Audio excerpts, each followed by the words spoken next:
All right, we're on. Hi, everyone. Welcome to this Lunch and Learn session brought to you by the Society of American Archivists and Religious Collections section.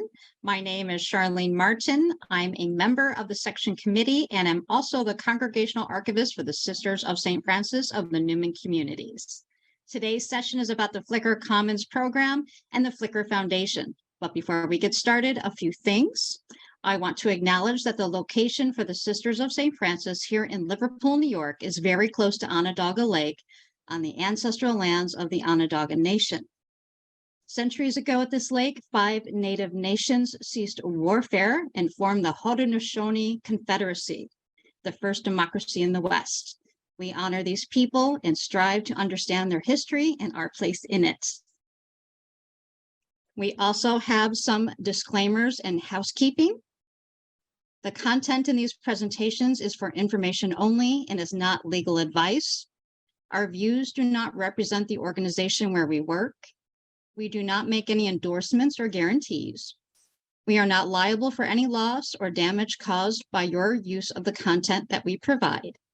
It is your responsibility to critically evaluate the content provided in the presentation or any accompanying materials. Some housekeeping.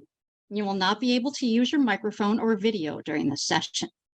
You can click on the closed captioning button at the bottom of your screen, and under live transcript, click Enable Auto Transcription to get closed captioning. There will be a question period after the presentation concludes. You should use your Q&A feature to ask your questions. We will be looking there for them and will read them aloud once the Q&A session starts. We cannot answer questions in the chat or unmute attendees due to time constraints.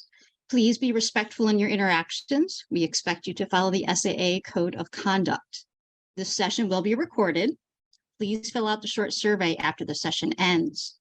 And we encourage you to join the Society of American Archivists if you are not already a member. We thank the Congregation of the Sisters of St. Joseph in Canada for hosting this webinar.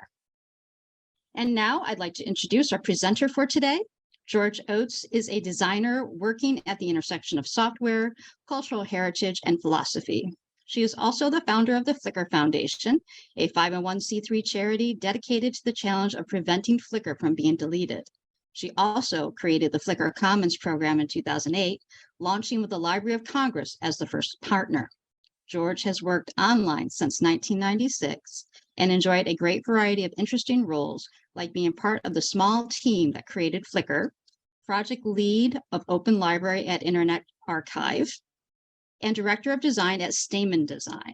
George specializes in designing systems used by millions of people holding billions of things, but also like designing very specific interfaces for tiny audiences. And with that, we'll start. George? Hey, Charlene. Thanks very much. It's a real pleasure to be here. I've got my presentation already in the background, so I'm just going to try and share my screen.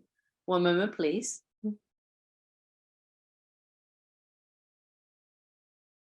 righty. Do you see it? Yeah. Okay, fantastic. Yeah, so thanks. As Charlene said, my name is George Oates, and I'm really pleased to be here with you today. I've prepared a presentation which we've called a primer on the Flickr Commons program. And yeah, I'll just jump in and get started. So I thought the right place to start might be actually what's Flickr, because some people might be unaware of that. Basically, Flickr is a gigantic photo sharing service on the internet, and it launched in about 2004, February. Here's a graph of the uploads to Flickr over time. And please note, this graph is approximate, but I know where the starting point is and where the end point is. So the millionth photograph was uploaded to Flickr in October of 2004. But today, we've got billions of photos on Flickr.com from millions of people. And there aren't that many, if any, traditional cultural organizations in the world that have holdings made by millions of people, and none that I know of that have collections in the billions. And as the great philosopher Susan Sontag once said, "To collect photographs is to collect the world." And my contention is we're putting our cultural heritage into content platforms now.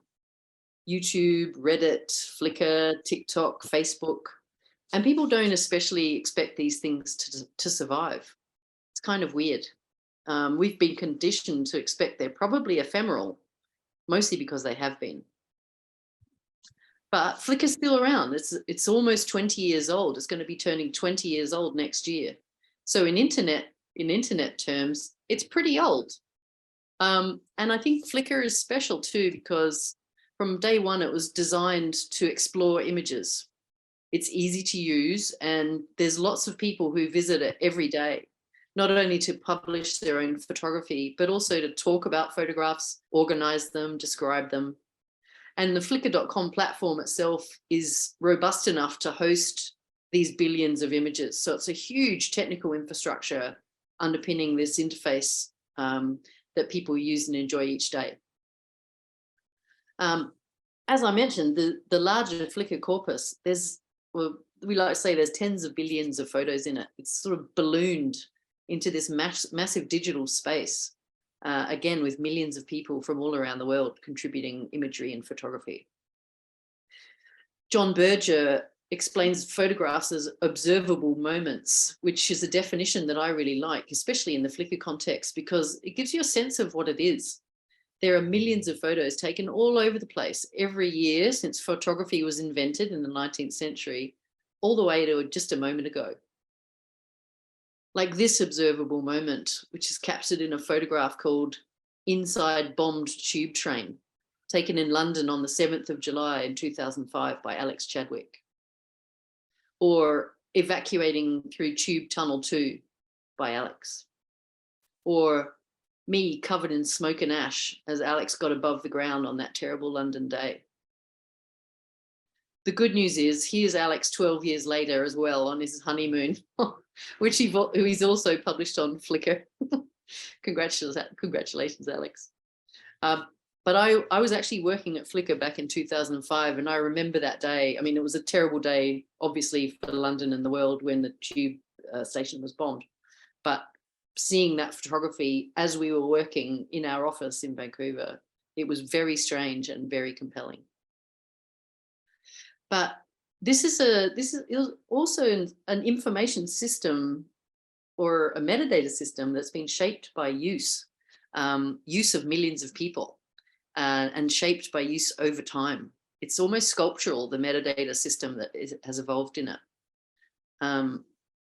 But it's also huge, which just means you get really interesting clustering and aggregations and all kinds of patterns that you would never anticipate, not only because of the sheer size of it, but also because of the lovely sort of linguistic and evolutionary nature of the metadata.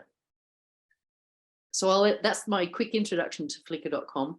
Now I'm going to move on to what's the Flickr Commons program. The introduction to Flickr Commons perhaps comes in 2007 when I was working at Yahoo, which had acquired Flickr, and an email trickled into my inbox from the Library of Congress. You can believe that. So the Library of Congress had been hosting well over 1 million beautiful photographs on loc.gov for almost a decade by 2007. But they sort of cottoned on to this thing people called Web 2.0, which was a sort of evolutionary moment in the internet where, for me, at least, the definition of Web 2.0 is when read-write interactions began to happen in web systems and communities of people could contribute information, not just receive information. And it turned out that the Library of Congress was curious to find a Web 2.0 partner so they could begin to engage in community dynamics and expose their photography on a more, let's say, popular platform where more people hung out. And Flickr was a really good candidate for this. But when we were getting, the reason that they had to write to us, though, was because as the Library of Congress, they wanted to be really careful and sure about how they were treating provenance and copyright to the photographs that they wanted to share in Flickr. And actually loc.gov had already been using this assertion called no known copyright restrictions for some time. So in the case where the provenance of the photography was unclear, as the Library of Congress, they were able to state with some confidence that they thought these photos were probably okay. And that was a real light bulb moment for me at Flickr, because it made me wonder and think about all the other institutions in the world who were in the same boat, where they've got tons and tons of stuff in their collections that they're not quite sure who the creator was, certainly not who the copyright owner is, and all those niggly risks and challenges associated with publishing other people's stuff. So that's when I came up with the idea to make a program, which is called the Flickr Commons. And basically, you need to be a cultural institution to become a member in the Flickr Commons, because we need to be able to rely on your ability to say there's no known copyright restrictions to something. Or if you're going to claim a license, we need to be able to rely on you that you'll be claiming the right one. But most of the content that's in the Flickr Commons today has this assertion attached to it, no known copyright restrictions. And if one comes up, the good thing is you're also well within your rights to say, oh, we didn't know about this copyright restriction. Thanks for telling us. We'll do something about it. So the Commons program's been on Flickr.com since 2008, when we launched in January with the Library of Congress as our first partner. And it was a fantastic launch because the library came out with, I think, about 3,000 photographs, half of which was from the Bay News Service, which has sort of news reporting photography from 1910s, 1920s, but also a fantastic selection of color photography from the 1930s and 40s from across America. And overnight, the community just went nuts, and they added all kinds of new information to these photographs, not only identifying the people in them, but all kinds of other ancillary information. And the Library of Congress was absolutely thrilled. So to zoom out for a second, the overall goals of the Flickr Commons program are to, at the very basic level, increase public access to historical photography archives. Second one is to see if folks can contribute new information and even knowledge to the subjects of the photographs, or context, extra context. And we've got some more recent goals that have come as I've returned to the Flickr Foundation. And the third goal is to propagate the updates that happen on Flickr.com back into the catalogues, but also perhaps to other destinations on the internet, for example, Wikipedia. And the fourth goal is to make sure we can ensure the long life of what's happening in the Flickr Commons program, but also take a look at the Flickr.com service itself and see what we can do about making sure that that has a long life too.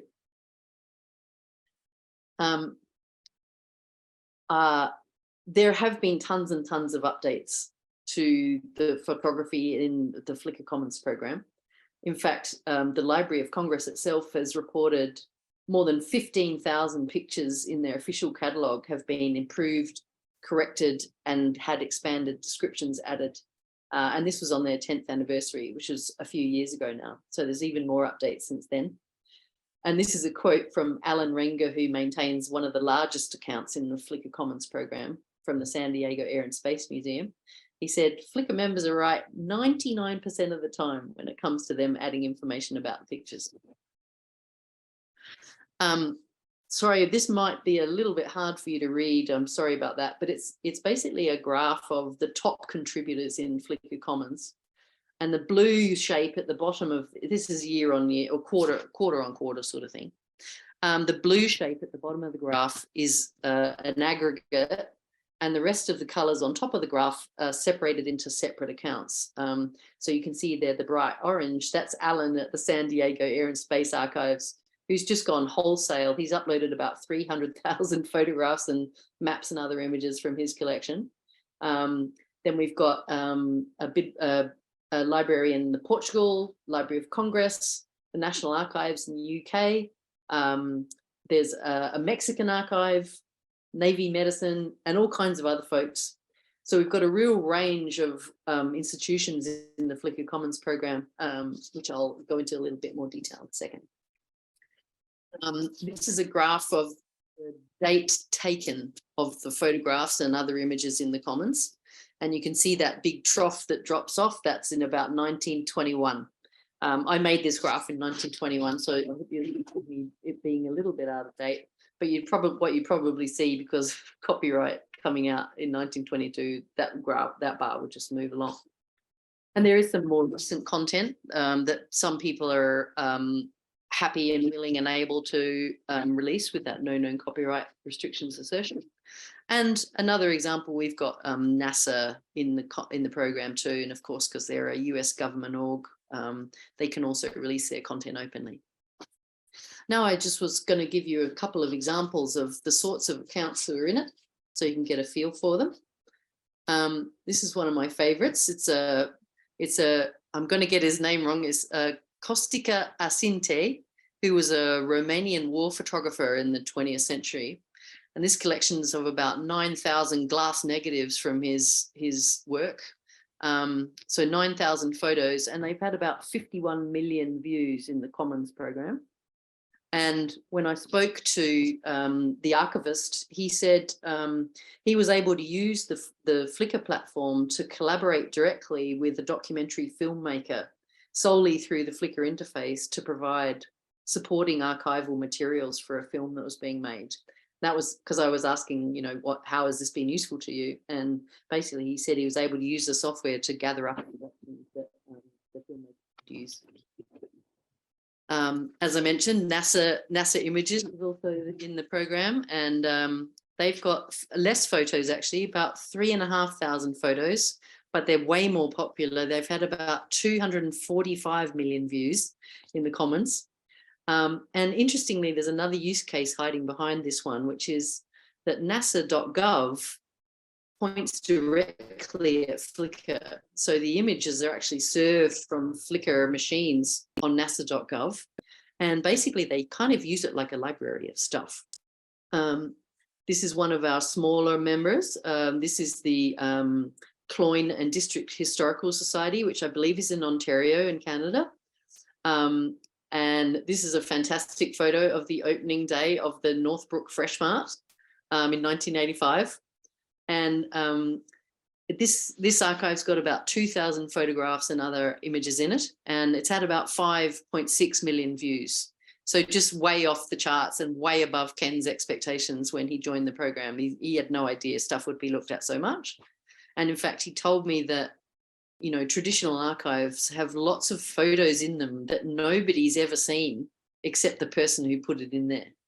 And like, he's just this one guy in this one town maintaining this content. And so, Flickr has just provided a huge amount of exposure for the life and times of Cloyne districts, surrounding districts. And he also told me that it's become our digital archive, he says. It's a very important part of our small museum. It's a valuable resource for us. It's all in one place and it's searchable. So I think it's fair to claim that our first goal of increasing public access is working really well. We've got views in the millions, and that's just an easy win. But it's not all about big amounts. Actually, personally, I'm much more interested in goal number 2, which is about gathering and fostering new information and conversation about the photographs themselves. And one of the best accounts to observe on this front is the National Library of Ireland. They've been in the Commons for ages, and they've put a lot of effort into building an amazing community of people to help out with descriptions and also to crack tons of jokes. And I wanted to give you an example. This is a photo that was uploaded to the program 2 days ago. It's called The Leaning Castle of Ross Turk. And it's already had 1,648 views, and it's been favorited by 54 Flickr members, and there's 24 comments on it. So each time something's uploaded by the library, it's like they're kind of, it's wrong to call it a dead body that bugs come and eat, but I mean more like there's just a lot of attention and activity that happens on the photographs immediately after they're published. So just to give you an example, they've added a whole bunch of information in the comments of this photo. For example, links to Street View. There's a Google Earth link. There's links to the family who owned the castle and to their other properties. There's an oral history video recording on YouTube from someone who was actually brought up living there. There's connections into the census that's held at the National Archives of Ireland showing other places that family had visited. There's a whole album of later photography of the same building in another Flickr account, which is called PB Houses. There's a newspaper article about the owner's wedding and even an ad from 1974 for Jack Russell puppies, which are available as a group or individually from the castle. You can go and pick them up. And that's not even everything that's been added so far, just in 2 days. So it's amazing. Fantastic. And to me, this is the real joy of what happens in the Flickr Commons when you have volunteers who give you energy to enrich your photographs. So may it ever live. Okay, whoops, sorry. I just had, actually, I'm just going to grab a quick glass of water. So that's the Flickr Commons program. And now I wanted to introduce you to the new institution that I'm leading as its first director, called the Flickr Foundation. I wanted to give you a quick story about why we've done this. So I think we've got a bit of a quandary, not just with Flickr, but with all those huge tech platforms that I was mentioning in my introduction. Citizens are pouring their memories into these commercial systems at a crazy rate, and certainly exponentially faster rate than any traditional archive could ever hope to collect. Our recent collective memory is held in corporate systems now. But I think there's something different happening, actually. If we take a look at this 2005 definition of archive, it's a bit tricky for a minute. It says the primary definition of archive centers 3 principles and 1 standard that are key to understanding archives and a prime for reimagining: provenance, original order, collective control and description, and permanence. So let's compare this definition to the way Flickr has been years now. On Flickr, the majority of the upload provenance is defined by the object's creator. The majority of uploads are created, organized, and initially described by the actual object creator, and automatically also, to an extent, by design, where things like the date, EXIF data, geodata, and stuff like that can be defined for born digital photography. There's never been central classification or metadata standardization impressed from above. All the descriptive metadata structures are emergent, though there are generic facilities designed to allow basic collection management, like galleries and albums, stuff like that. The system allows organization and description of objects and collections, either by the creator herself or indeed by the collective membership. Practically every feature on Flickr gathers sets of images in some way, whether it's tags or albums or dates or maps or photos in groups. And the only thing missing in Flickr from this definition is permanence. And as the great Mary Grape Costa herself once said, profit doesn't have anything to do with archives. And that's where the Flickr Foundation hopefully fits in. So what we're trying to do at the Flickr Foundation is begin to bridge that gap, that growing gap between technology companies that are now sort of by mistake gathering the world's archives and traditional archives like yourselves that aren't able to operate at that scale, perhaps don't even have the desire to, but might be able to be involved in the general ecosystem, especially relating to permanence and preservation. And now I'll just move briefly onto a section about sharing and preparing for the public domain. So if we look at this, so Flickr Commons program, that's only grown, and I say only, there's a couple of million images in that, and that's grown over the last 13 years or so, very carefully and gently by the 100 or so cultural members who've contributed their works. But I've also got my eye on the much bigger corpus, the 50 billion images. And you can see on this pie chart, the little sliver in the pie chart is actually a third type of image, which is a Creative Commons licensed image. And for those of you who might not know, Creative Commons is it's basically a framework for copyright holders to license their work to be used by other people in ways that they feel comfortable for other people to use. For example, you can say, I will attach a Creative Commons attribution license to this photograph, which means if you want to reuse it, you have to say that it was taken by me. But even that tiny little sliver of copyrighted content that has a reuse license attached to it is minuscule compared to the gigantic situation that we have in the rest of Flickr.com, which isn't openly licensed. And this is one of the biggest image collections we've ever made as humans. So I think we need to start treating it a bit differently. So using our historical Flickr Commons collection as a prompt, most of that photography is over 100 years old, give or take. Some of it's more recent, but lots of it is older, as we saw from that graph. And it's largely in the public domain. So if we look at our 50 billion images, and then we look ahead 100 years, could we suppose that maybe some of those, or maybe lots of those 50 billion images could be in something, maybe resembling the public domain?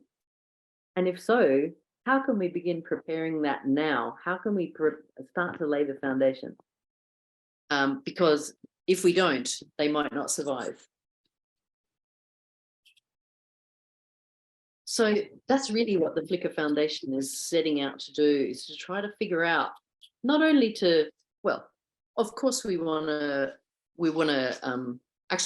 taking control of the Flickr Commons program as a foundation. We're taking it out of the control of the corporation so we can be really focused with the members of the Flickr Commons to try to make sure that their needs are met and they become involved much more in the governance of the program, and certainly designs and ideas around its longevity.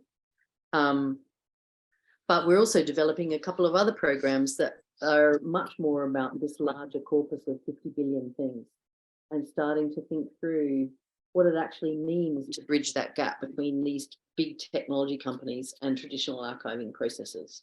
So we can maybe try to introduce some concept of permanence and or preservation into what these tech companies are doing. Because at the moment there isn't any. I mean, you know, stuff's backed up on Amazon Web Services and there's redundancy and stuff like that, but it's still owned by a company. And as secure as it feels now, because everybody's smiling and happy, you know, it's actually been very helpful for me to have Twitter on the other side of the coin, just over there, being sort of decimated by a single CEO who's an extremely wealthy man just doing what he wants to the platform. So I can point at what's happening at Twitter and say, how can we not do that? And thinking about what that actually means. This might have piqued your interest, and you might be thinking, oh, how can I join in? How can I participate? And the first suggestion that I would make is, if you are interested, we're hoping to begin inviting new members back into the Flickr Commons sometime this year in 2023.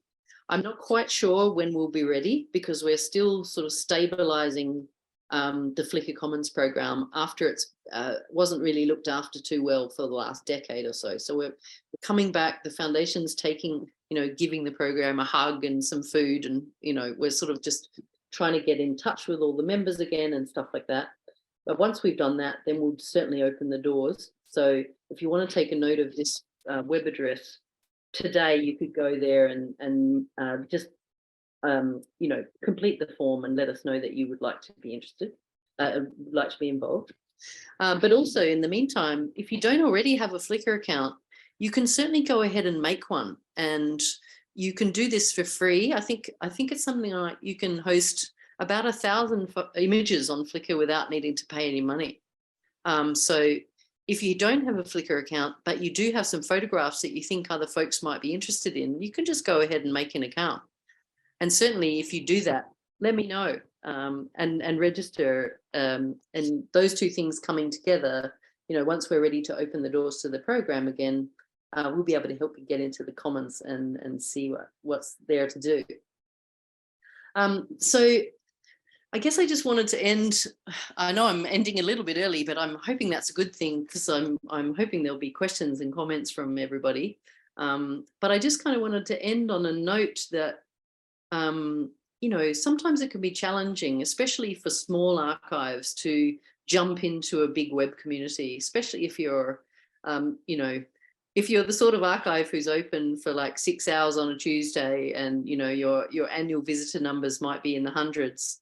It can be pretty weird and a bit scary to jump into, you know, a huge community with millions of people swirling around. But I think this quote from Helena Zinkham, who works at the library, she actually runs the prints and photographs division.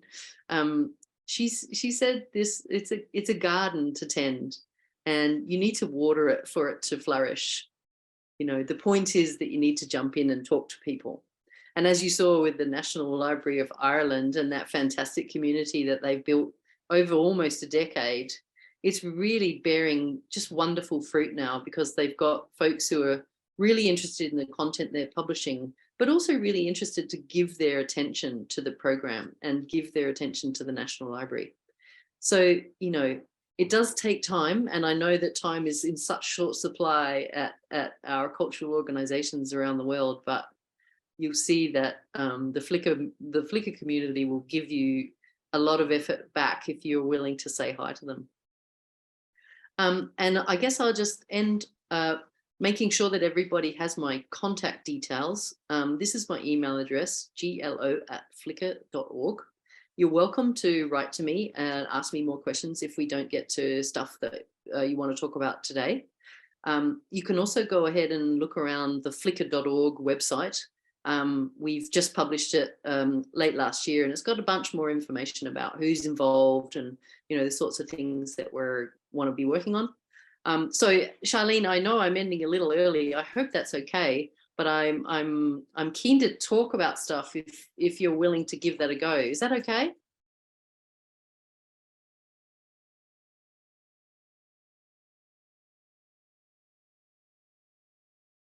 I think you're muted, by the way.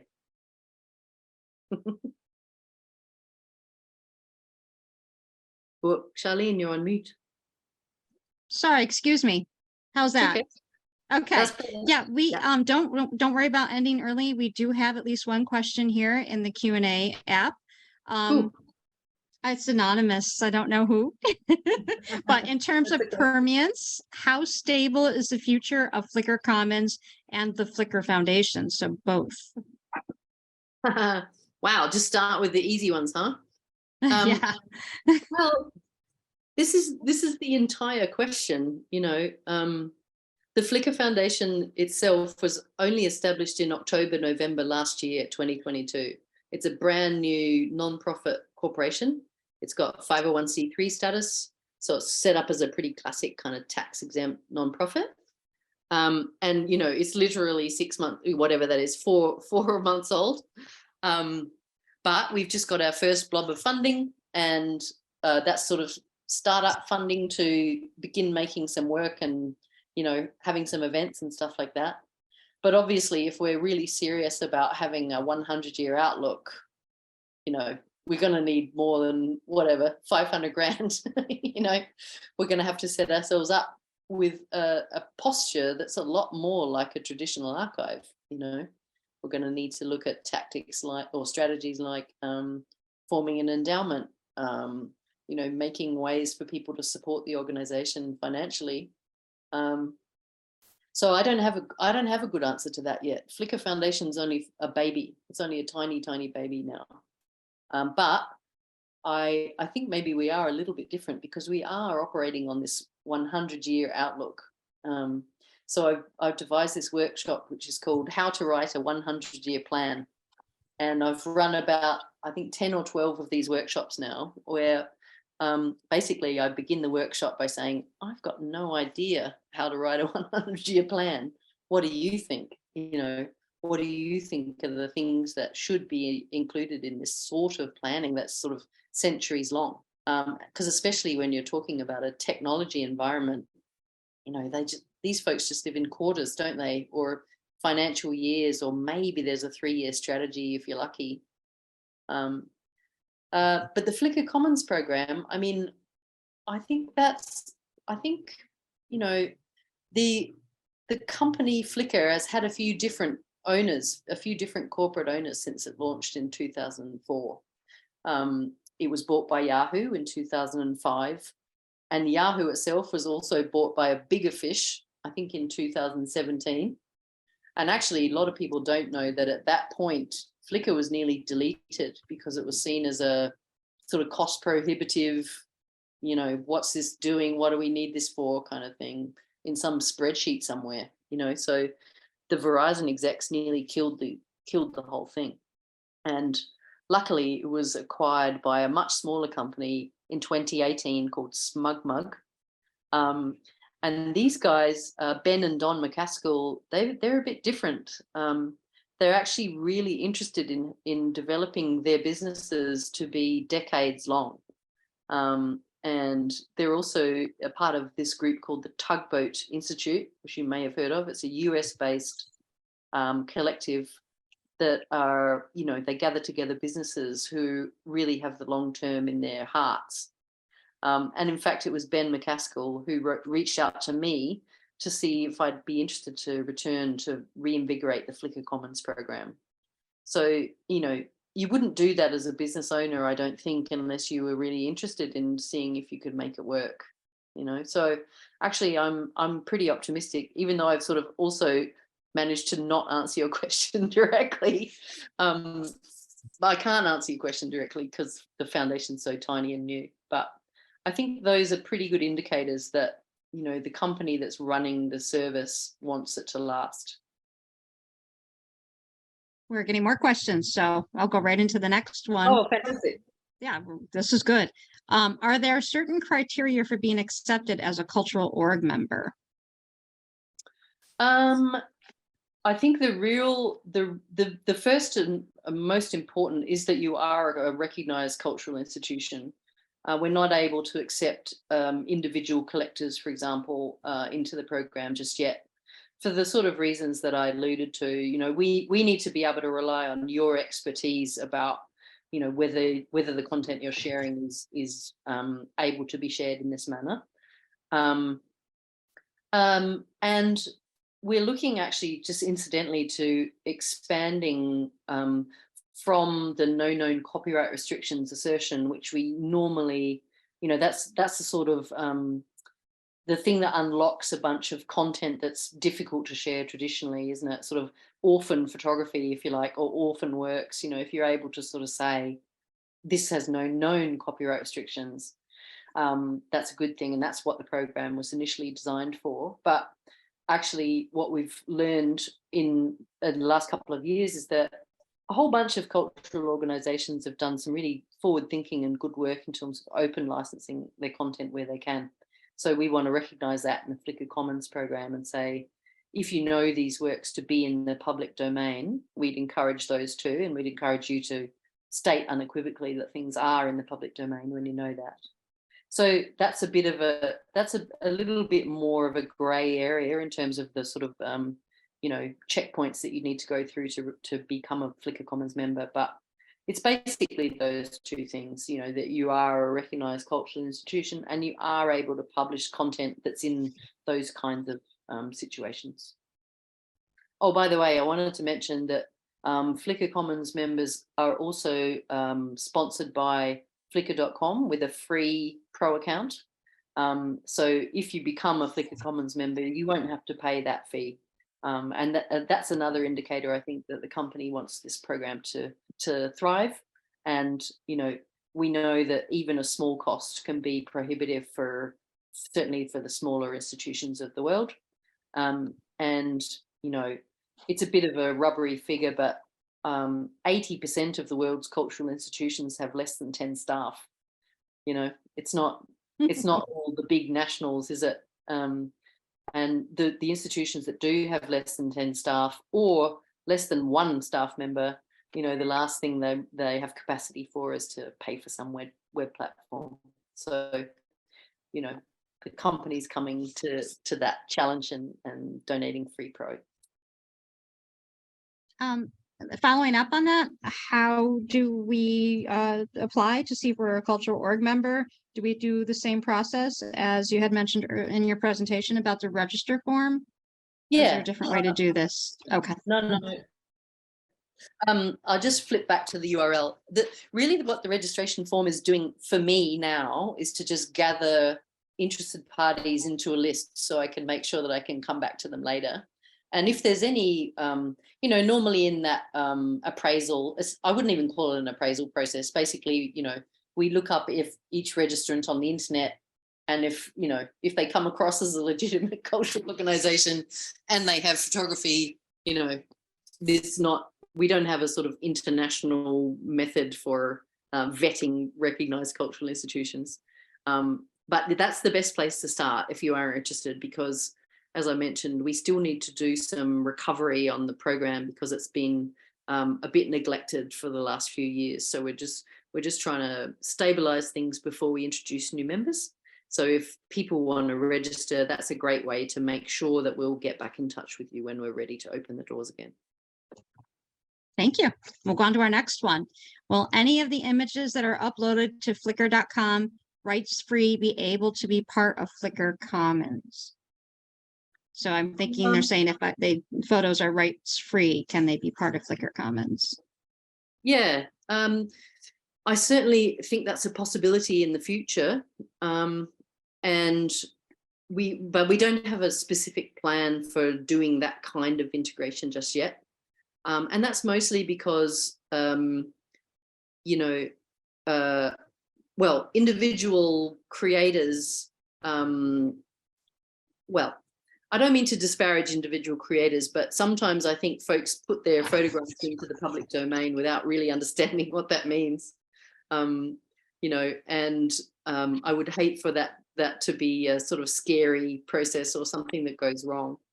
But we have had quite a few inquiries from individuals, actually, mostly collectors, who sort of say stuff like, I've gathered my own collection of sort of, aeroplanes of the 1940s.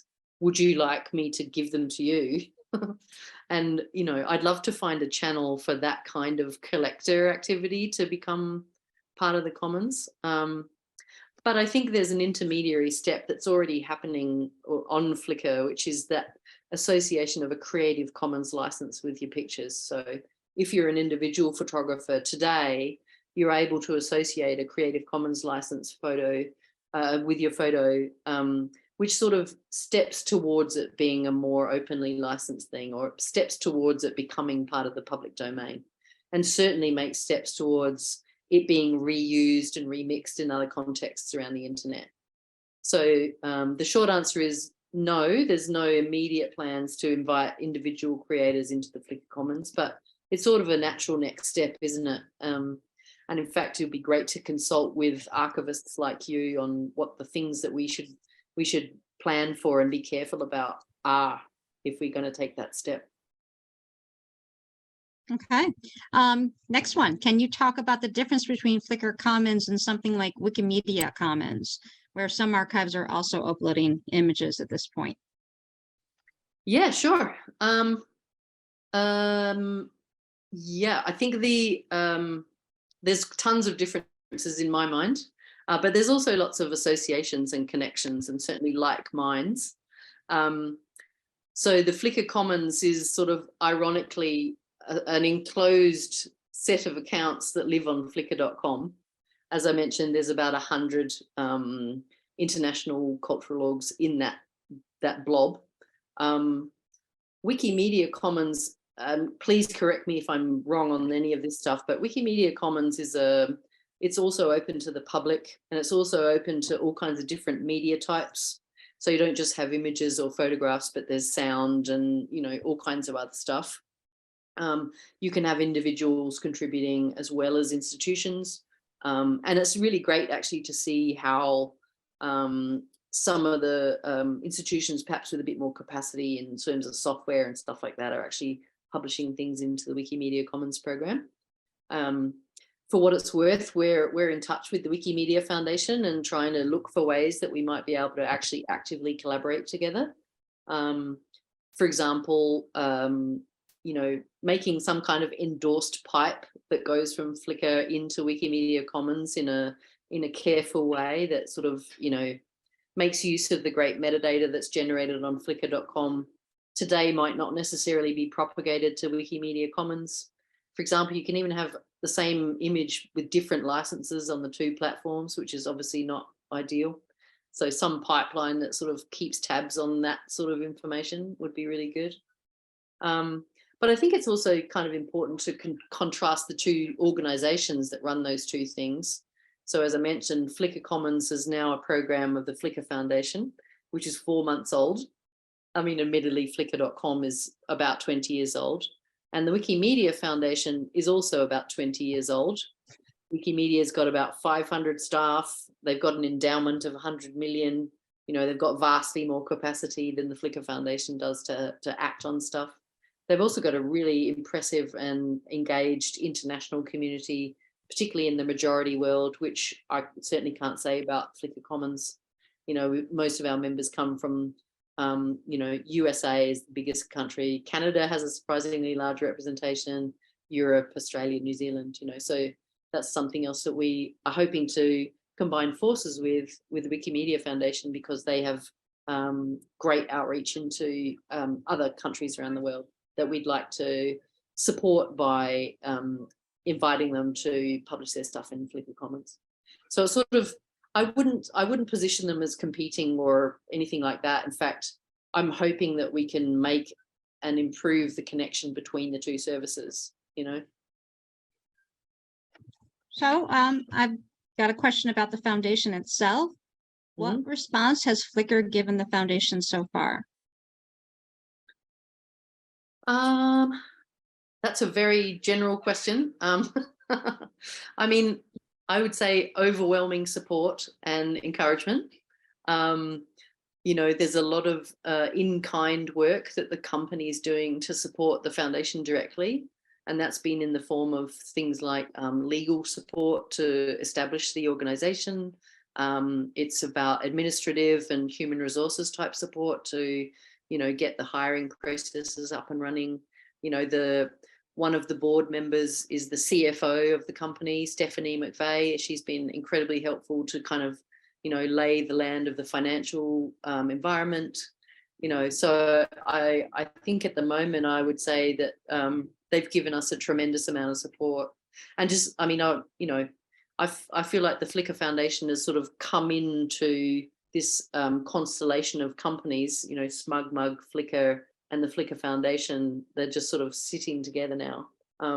But there's no direct control at the sort of bylaw or governance level that the company has over the foundation.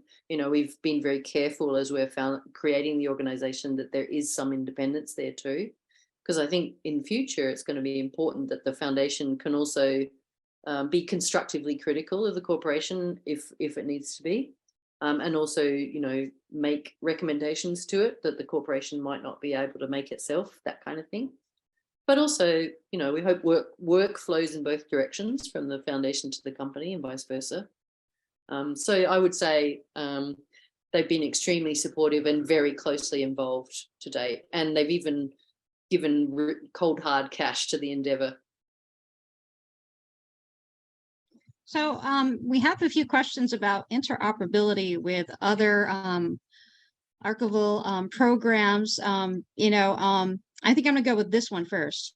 Can you explain a bit more about how the Commons works to preserve images long term? I know you kind of spoke about that already, but this question is asking, do you use tools like Recertification, which we use sometimes, you know, some archive institutions are using, preserving integrity of the digital asset, I think is what the concern is. Yeah, no, it's a great question. And I was trying to address that when I was talking about the definition of archive before, where I was saying the gigantic gap in what Flickr is doing is permanence and actual sort of rigorous digital preservation, you know. So at the moment, Flickr Commons doesn't integrate whatsoever with any of the larger archival software platforms that you'd be familiar with. But I know there's some demand from our membership to do things, for example, like be able to ingest Dublin core style metadata and therefore export it again at the other side. You know, so we're actually looking and listening for requests and ideas on that front. You know, so it would be really nice to know, you know, what you reckon the really good tools are at the moment. Or, you know, we can survey our membership for this kind of info too, and have done so far. But actually what we found when we were researching was it's a real kind of variegated environment. There's no huge standouts in terms of, you know, super popular archiving platforms. But again, this is where Flickr.org, the foundation, might be able to act as a kind of intermediary. So it's not necessarily Flickr.com's priority to support archival practice, but maybe Flickr.org, you know, as it sits between these two organizations, could sort of help deploy and design join up services, you know. So we could be making sure that we can speak stuff like Dublin Core, or, you know, if you use AAAF as a technology, we could, you know, support that and that kind of stuff. And I guess we'll continue. You may not be able to answer this yet. Not sure if we will get to this, but I am curious about the workflows with uploading images, what the ingest process entails for batch uploads and adding metadata. So again, I'm thinking that would be in the archival software, but maybe you can answer that now, or is it not really? I mean, I'd probably just throw that question back to whoever was asking it, just to have a bit of a look around Flickr.com. You know, you can certainly upload stuff one by one, but you can also upload things in batches to Flickr.com. So I think at the moment, if you are able from your software platform to export a batch of stuff in some way, I think chances are you'll be able to squish it into Flickr.com somehow. And if you can't, that sort of info would be really good to know. I know that there's been quite a few upload tools that have actually been developed by the software community that hangs out around Flickr too. There's tons and tons of batch uploaders. I'll just pop my email address back there too, in case people want to write to me about any of these specific questions. But yeah, as I mentioned, perhaps for this question and the previous one, there hasn't been any deliberate work yet to really weave Flickr into the archival sort of technology atmosphere. But, you know, this is why I'm here and I'm saying hi, because I think it's time that we started being a bit more careful with that stuff.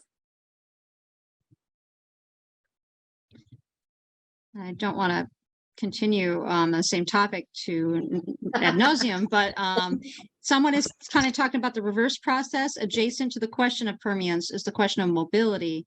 What are options for migrating data, and particularly the tags and additional identifying information that has been added to Flickr to another backup site or alternate host? So it'd be like the reverse, where we're looking to save it on our end. That's an excellent question and right up my alley, because as I mentioned, the sort of priority program of the foundation is the Flickr Commons, you know, making the membership happy and healthy again, and then growing the program.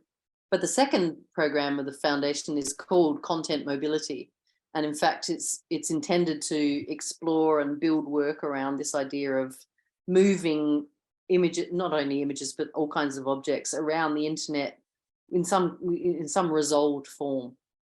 So in the context of the Flickr Foundation, we want to understand, you know, how an image, what kind of constitutes an image and its metadata before it gets to Flickr, and then what happens to it when it's on Flickr, and then where it goes when it leaves. Because Flickr's always been quite permeable as a digital place. You know, even from the very early days in 2004, 2005, there was always methods to email a photo into the service or email the photo out, you know, post photos to blogs, batch uploads, It was one of the first big web services to have a public API into it, and it could also read data from it. So when you're talking about mobility, I'm super interested in that. And I don't think we have a handle yet on how to kind of follow an image on the internet.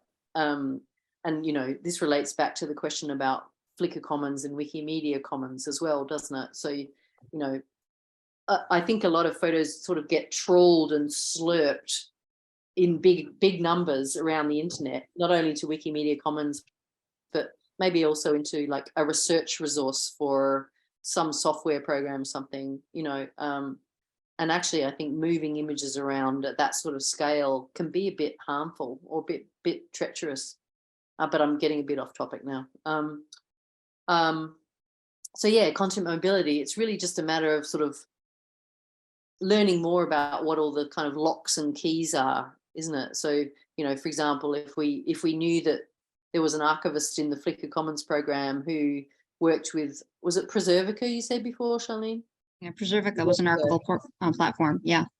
Yeah. So at some point it would be, you know, you would just be sort of developing some kind of export crosswalk thing, you know, that took images and metadata from Flickr and was able to kind of place it back into Recertification.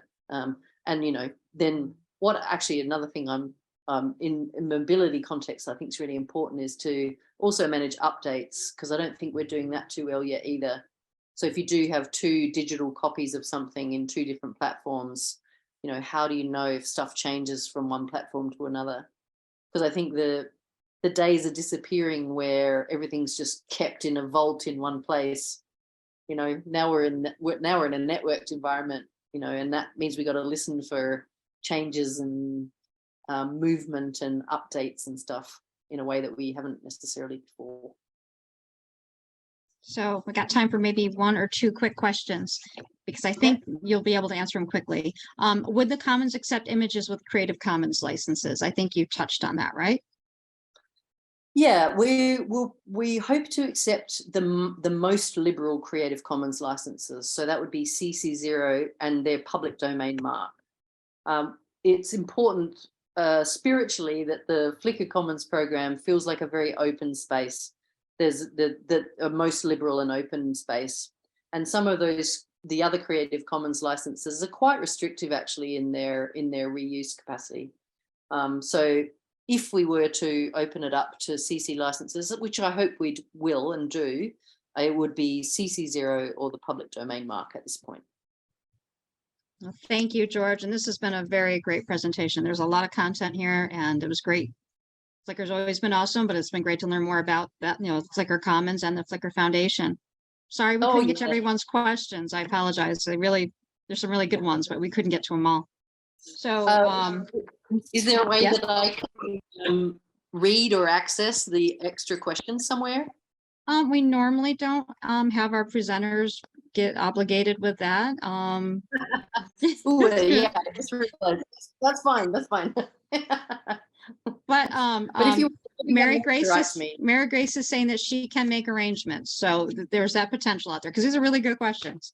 So yeah, so stay tuned on that. But we are at the 1 o'clock mark here, and I don't want to keep everybody. So thank you, everyone. Really quick, our next session is March 16, 3 o'clock, and Mary Grace will be running that one. It's about how to run a volunteer program, but that's it.